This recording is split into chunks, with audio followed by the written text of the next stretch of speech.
Perezida wa Repubulika y'u Rwanda Paul Kagame yahishuye ibyo yandikiye Leta Zunze Ubumwe za Amerika ku mvugo zipfobya jenoside. Perezida wa Repubulika y'u Rwanda Paul Kagame yahishuye ko yandikiye igihugu cya Leta Zunze Ubumwe za Amerika ibaruwa yacyemereraga kunenga imikorere y'ubutegetsi bw'u Rwanda mu minsi 364 igize umwaka, hanyuma nawe akagisaba guharira u Rwanda n'abanyarwanda umunsi umwe wa tariki ya 7 Mata utangizwaho kwibuka jenoside yakorewe abatutsi mu mwaka wa 1994.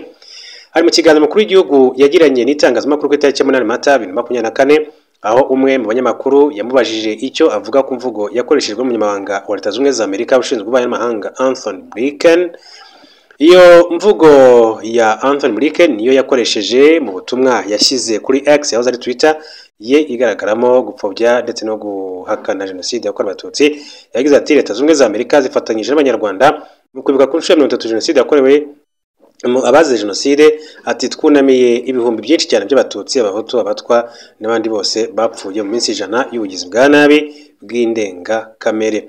Umukuru w'igihugu yavuze ko yasabye Amerika ko yajya yifatanya n'u Rwanda kwibuka jenoside yakorewe abatutsi mu gihe bakumva babishaka, ariko ibyo bakaba rero ngo bagomba kubitandukanya no kunenga ibyo bo babona ko bitagenda neza mu gihugu cy'u Rwanda, nk'uko Perezida Paul Kagame bigarutseho. Ati kuri nge iyo myumvire yasubijwe kera cyane binyuze mu kwerekana twe aho duhagaze, bitari na kera cyane, ahari ni muri 2015 cyangwa se muri 2014.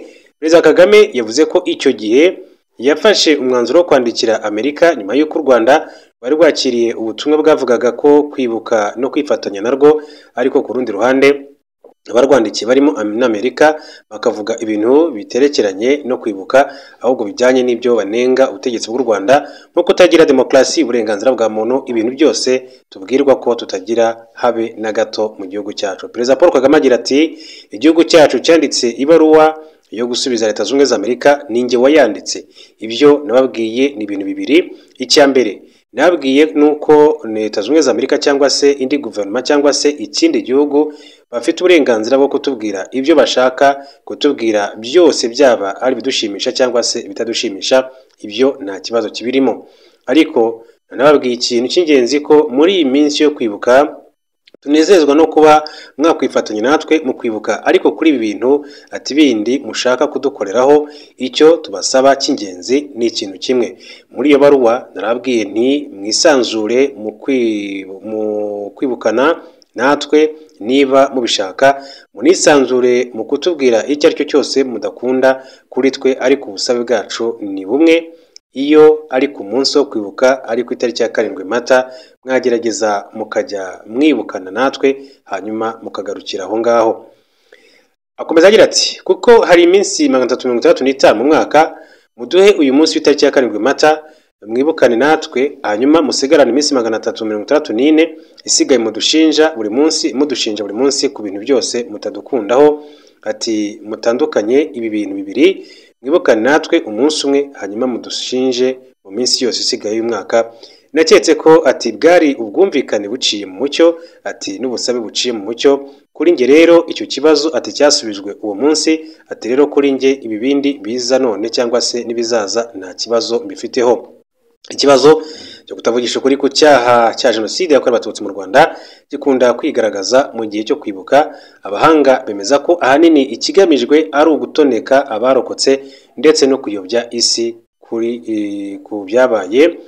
Hari abavuga ko kuri ba Anthony Blinken, umunyamabanga wa Leta Zunze Ubumwe za Amerika ushinzwe ububanyi n'amahanga uzi neza ibyabiri mu Rwanda ndetse ushobora no kubihuza n'ibyabaye kuri sekuru wazize jenoside yakorewe abayahudi, yatinyuka kuvuga ko mu Rwanda hibuka abatutsi, abahutu n'abatwa, bigaragaza ko Amerika ikomeje politike yayo yo kuruma ihuha ndetse no gufata impu zombi mu rwego rwo kwanga kwerura ngo bamagana jenoside yakorewe abatutsi mu mwaka wa 1994.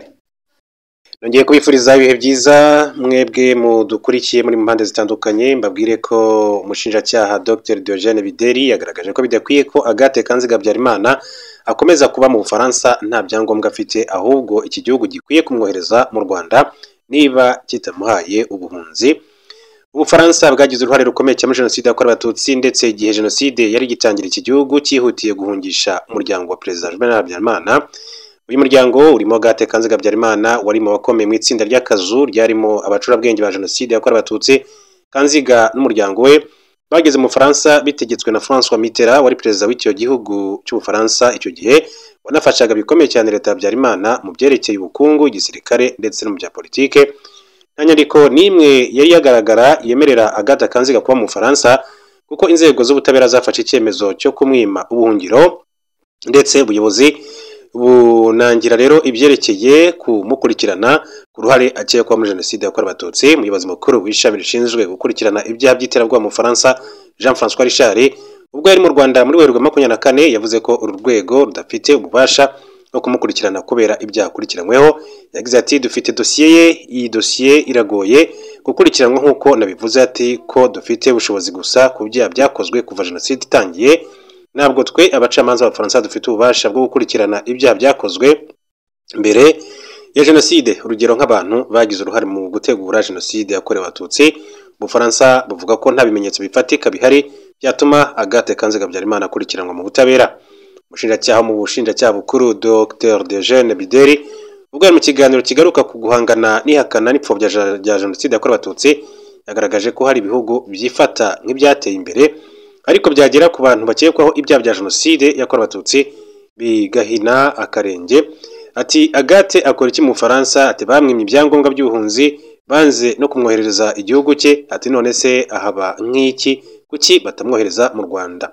Nubwo ubuyobozi bw'Ubufaransa butagaragaza impamvu ituma batamwohereza bose, bahoza ku kuba Kanziga ahari nk'abandi bantu bafite ibyaha bikomeye bari ku butaka bw'Ubufaransa badashobora kwirukanwa. Urundi ruhande ariko iki gihugu kivuga ko kizaburanisha buri muntu ukekwaho ibyaha bya jenoside yakorewe abatutsi uri ku butaka bwabyo. Abahanga bagaragaje ko ibikorwa byo guhakana no gupfobya jenoside yakorewe abatutsi bishobora no kugaragarira mu kudakurikirana abakoze jenoside.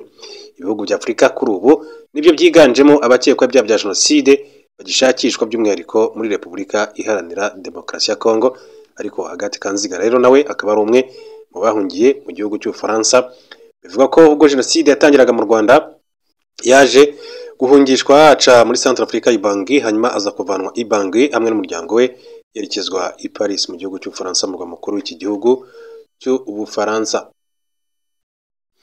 Mu yandi makuru reka turebere hamwe umuti w'amakimbirane y'u Rwanda na RDC mu mboneza. Thabo Mbeki wayoboye Afurika y'Epfo. Thabo Mbeki wahoze ari perezida wa Afurika y'Epfo yatangaje ko intwaro zidashobora gukemura amakimbirane amaze igihe hagati y'u Rwanda na Repubulika Iharanira Demokarasi ya Kongo, asaba ibihugu byombi kuyakemura biciye mu nzira y'amahoro. Uyu mukambwe yaheruka i Kigali aho yari yitabiriye umuhango wo kwibuka ku nshuro ya 30 jenoside yakorewe abatutsi, yabitangaje mu kiganiro aheruka kugirana na News 24. Afurika y'Epfo kuri ubu ni kimwe mu bihugu byo mu majyepfo ya Afurika yohereje ingabo muri Repubulika ya Demokarasi ya Kongo mu rwego rwo guha umusada FARDC n'ingabo za leta ya Kongo zimaze igihe zihanganye mu ntambara n'inyeshyamba zo mu mutwe wa M23. Ingabo za Afurika y'Epfo, Malawi na Tanzania kuva zigeze mu ntara ya Kivu y'Amajyaruguru ntizigeze zoroherwa, kuko umunsi ku wundi zigenda zicwa urusorongo. Umuryango wa SADC kuwa mbere watangaje ko abasirikare babo 4 barimo abanyatanzania 3 n'umunyafurika y'Epfo umwe biciye muri Kongo nyuma yuko ikigo barimo kirashwemo igisasu cyo mu bwoko bwa Morcien. SADC kandi yavuze ko iki gisasu cyanakomerekeje abandi basirikare 3 b'abanyatanzania. Ubwa Thabo Mbeki, Afurika y'Epfo n'ibihugu bigenzi byayo byari bikwiye kohereza ingabo muri Kongo, kuko inzira igana ku gukemura amakimbirane hagati ya Kigali na Kinshasa isanzweho. Yavuze ko ibihugu byombi bisanzwe bifitanye amasezerano yashyizweho umukono na Perezida Paul Kagame na Joseph Kabila, na mbere yuko Felix Tshisekedi aza ku butegetsi akaba abyemerera gukemura amakimbirane bifitanye mu mahoro. Thabo Mbeki yasabye ko ayo masezerano yubahirizwa. Ati ayo masezerano avuga ko guverinoma ya Kongo igomba gukora ibishoboka byose ikambura intwaro abantu bose bakoze jenoside mu Rwanda mbere yo guhungira muri RDC. Ibi nibyo rero byatuma u Rwanda ruvana ingabo zarwo mu burasirazuba bwa RDC. Yunzemo agira ati ikibazo nuko ayo masezerano atigeze ashyirwa mu bikorwa, ariko nta nubwo yigeze ahagarikwa, niyo shingiro y'igisubizo cya politike. Amasezerano Thabo Mbeki yakomozagaho yashyizweho umukono ku itariki ya 2 Mata 2023 i Sun City muri Afurika y'Epfo. Umunyagana Kofi Annan wahoze ari umunyamabanga mukuru w'umuryango w'abibumbye ari mu bitabira umuhango wo kuyashyiraho umukono. Thabo Mbeki yavuze ko igihe kigeze ngo ayo masezerano ashyirwe mu bikorwa, kuko ingufu za gisirikare zananiwe gukemura ibibazo byo muri Kongo. ati igikenewe cyonyine nuko ashyirwa mu bikorwa, icyo nicyo gisubizo cya politike, niyo nzira yonyine yo gukemura ibibazo, nta bundi buryo buhari. Ushobora kohereza abasirikari hanyuma abantu bagapfa, ariko ibyo ntibizakemura ikibazo. Kugeza ubu u Rwanda na RDC byashyiriweho gahunda y'ibiganiro bya Nairobi na Rwanda bigamije gucubya umwuka mubi umaze igihe hagati y'impande zombi, gusa kugeza ubu nta muti urambye ibihugu byombi birari byageraho. Ndetse kandi mu burasirazuba bwa Congo muri Sake, abasirikare ba MONUSCO b'Abahinde baravugwaho guta ibirindiro nta mabwiriza bahawe. Ubutumwa bw'umuryango w'abibumbye bushinzwe kubungabunga amahoro muri Repubulika ya Demokarasi ya Congo mu butumwa bw'icyumweru yagejeje ku bakozi bayo bavuze ko umutekano ugenda uhindagurika mu burasirazuba bw'igihugu, aho imirwano ikomeje.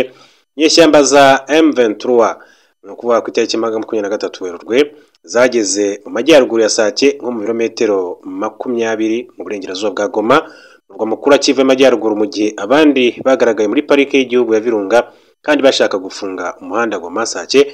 Ubutumwa bukubiyemo amabwiriza yo gukumira ndetse no kwimura abakozi ba MONUSCO muri Goma hamwe n'ikarita yayo guhurira mu gihe byarushaho gukomera.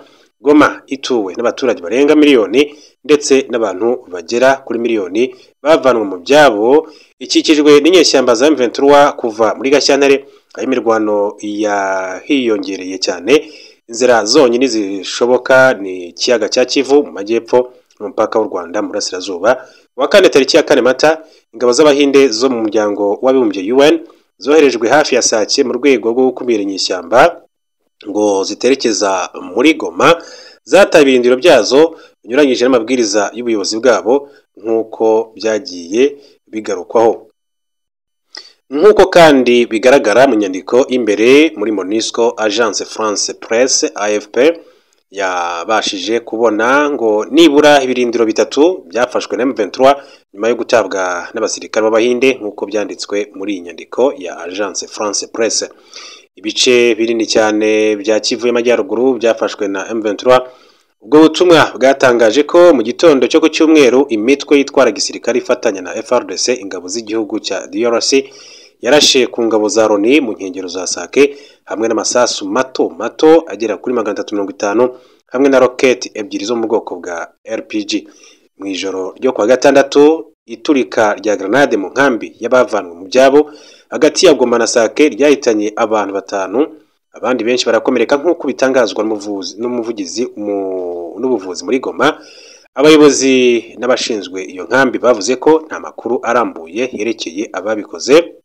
Urusaku rw'imbunda nini kwa gatandatu no ku cyumweru rwumvikanye hafi ya Sake no mu nkengero z'umurengerazuba bwa Goma. Amakuru aturuka i Goma kandi avuga ko abasivili 2 bapfuye, abandi 2 barakomereka i Mushaki mu birometero 10 mu burengerazuba bwa Sake muri zone ya M23. Bavuga ko aya mabombe yatewe n'ihuriro rya guverinoma.